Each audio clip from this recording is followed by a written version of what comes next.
தேவையானது ஒன்றே. மரியாள் தன்னை விட்டு எடுபடாத நல்ல பங்கை தெரிந்து கொண்டாள் என்று எழுதப்பட்டிருக்கிறது. இந்த உலகத்தில் வாழ்கிற ஒவ்வொரு மனிதனுக்கும் தேவையானது ஒன்றே.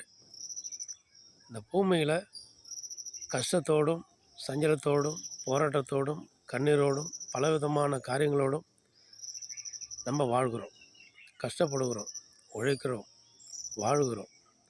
ஆனாலும் கடைசி நாள் வருகிற பொழுது முதிர் வயதாகி அவர்கள் எல்லா மனிதனுக்கும் மரணம் என்பது நிச்சயிக்கப்பட்டது.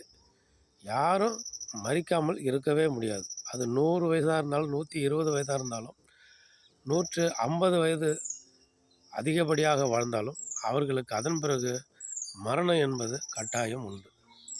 இந்த மரணத்திற்கு பின்பு மனிதனுக்கு என்ன நிகழ்கிறது?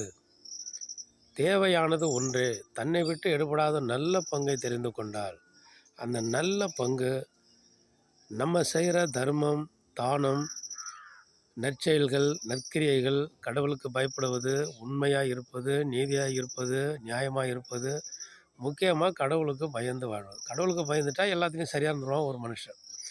இப்போ இந்த நல்ல பங்கை மரியாள் தெரிந்து கொண்டாங்க. ஆண்டவர் ஏசப்பா பேசுகிற பொழுது கவனித்து கேட்டாங்க. அவங்கள் பாதத்தில் அமர்ந்திருந்து ஆண்டவர் என்ன சொல்கிறாங்க அதன்படி நம்ம நடக்கணும்னு சொல்லி வாஞ்சையாக ஆகாரத்தை மறந்தாங்க, சாப்பாடை மறந்தாங்க, மற்ற உலக காரியங்கள் எல்லாவற்றையும் மறந்தாங்க. ஆண்டவர் அமர்ந்தோன்னே அவர் பக்கத்தில் அமர்ந்து ஏசப்பா பேசின எல்லாவற்றையும் மகிழ்ச்சியோடு ரொம்ப கூர்மையாக அவங்க பேசுனதெல்லாம் கேட்டாங்க. அதான் அந்த நல்ல பங்கை தெரிந்து கொண்டாங்க.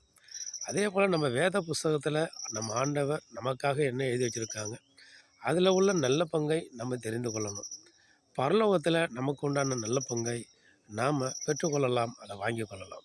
ஆண்டவர் காட்டுகிற பாதையில் நம்ம நடப்போம், வாழ்வோம். ஆமென். அல்லேலூயா.